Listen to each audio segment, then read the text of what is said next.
Get ready for an adventure. Here is a story called The Sparkling Trail. Nicolas, a boy with a mind that loved to tinker, was known for his amazing inventions. He had a workshop filled with gadgets, gears, and gizmos, and his favorite thing to do was solve puzzles. One day, while exploring the edge of the spooky forest, he stumbled upon a strange box. It wasn't an ordinary box.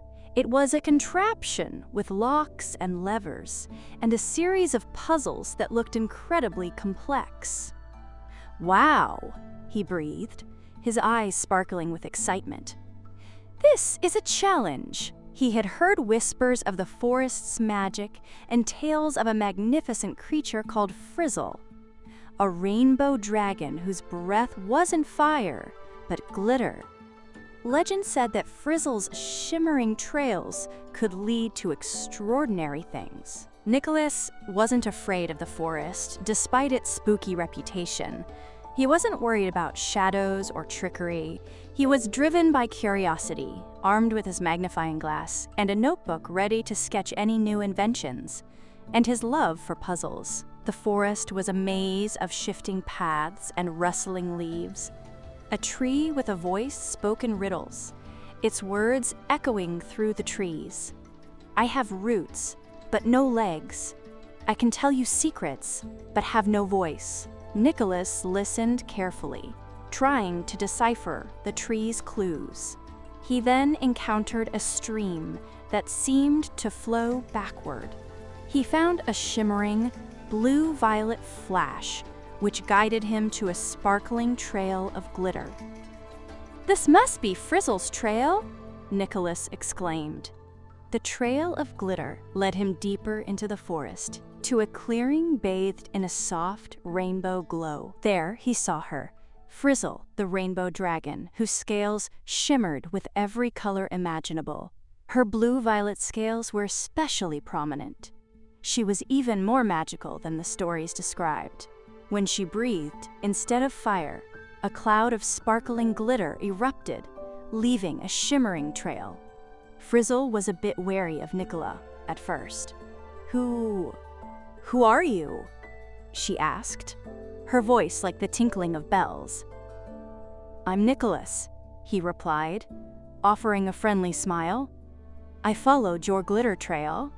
I'm here to find out more about this fantastic forest and the box I found." He pulled out a thermos. "I brought tea.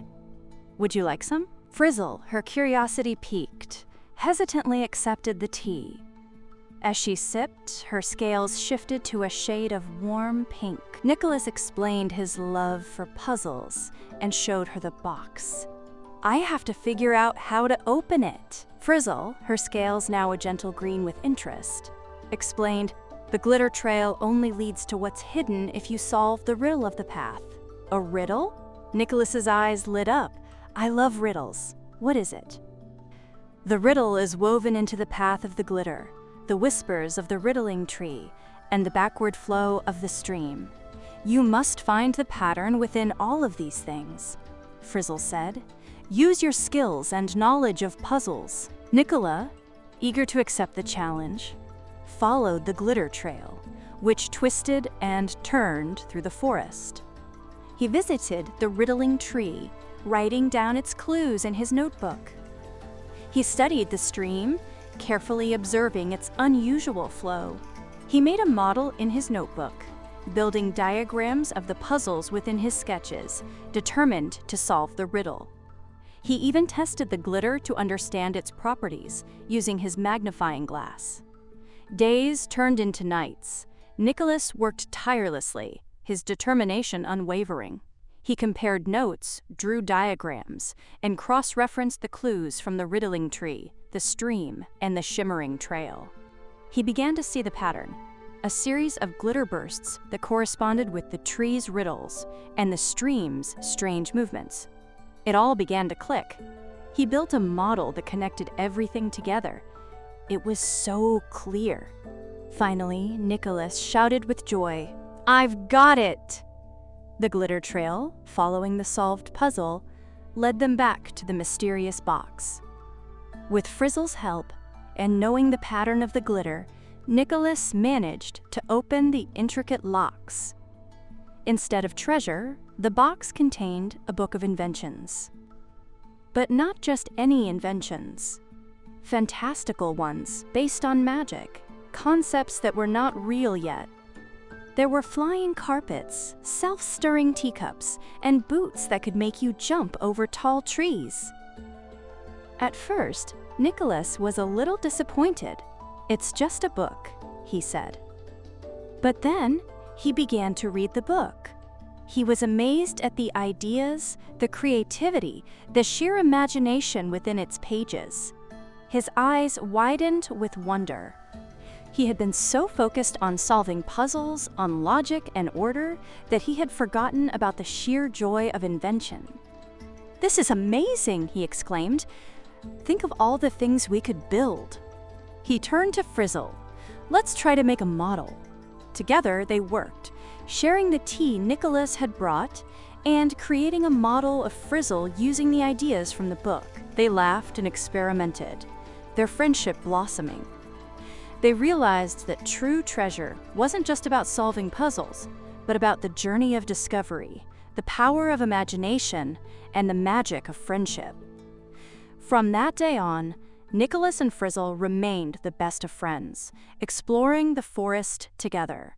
They used the Book of Inventions to create wonderful things, and they knew that every day held a new puzzle, a new invention, and a new adventure. As they walked, the trail of glitter, a symbol of Frizzle's friendship, marked their path.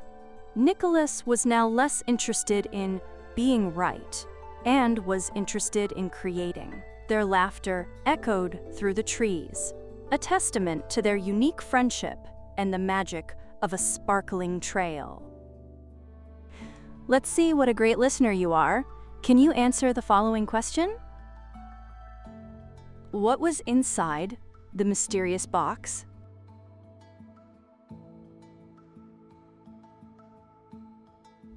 Let's see how you did. The answer is a book of inventions. You did a great job. That's all for now. I can't wait until our next Story Pie adventure together.